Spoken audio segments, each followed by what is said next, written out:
निर्वाण की ओर भगवान बुद्ध के उपदेश सुनकर और अपना निमंत्रण स्वीकार हो जाने के बाद आम्रपाली ने भगवान बुद्ध से विदा मांगी। भगवान बुद्ध की आज्ञा पाकर उसने उन्हें प्रणाम किया और अपने भवन चली गई।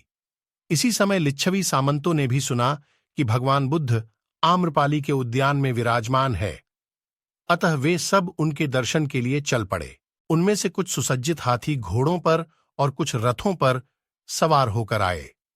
आम्रपाली के उद्यान के पास पहुंचकर वे अपने वाहनों से उतर गए और भगवान बुद्ध के निकट जाकर नमस्कार करके धरती पर बैठ गए। भगवान बुद्ध ने उन्हें उपदेश देते हुए कहा, धर्म में आप लोगों की श्रद्धा आपके राज्य बल और रूप से भी अधिक मूल्यवान है। मैं व्रज्जियों को भाग्यशाली मानता हूं, जिन्हें आप जैसे सत्यार्थी और धर्मज्ञ राजा प्राप्त हुए हैं। आप सभी शीलवान हैं और शील ही स्वर्ग मार्ग का संकेतक है।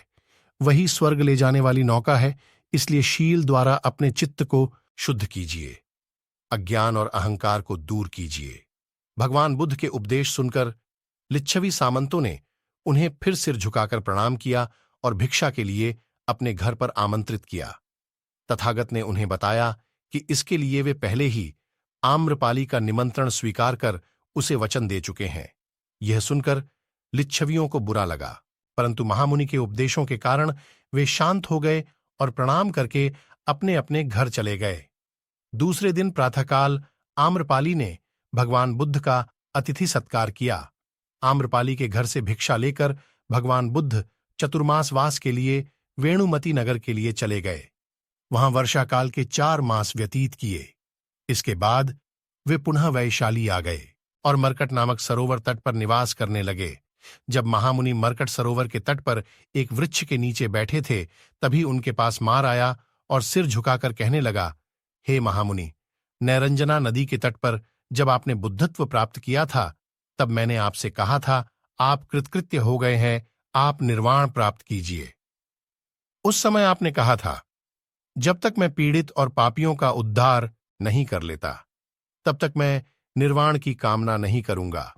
अब आप बहुतों को मुक्त कर चुके हैं, बहुत से मुक्ति के मार्ग पर है, वे सभी निर्वाण प्राप्त करेंगे, अतः आप भी निर्वाण प्राप्त कीजिए। मार की विनती सुनकर भगवान बुद्ध ने कहा, मैं अपनी प्रतिज्ञा पूरी कर चुका हूं, तुम चिंता मत करो, मैं आज से तीसरे मास निर्वाण प्राप्त करूंगा। भगवान बुद्ध के ये वचन सुनकर मार बहुत प्रसन्न हुआ और मुनि को प्रणाम करके वहां से चला गया।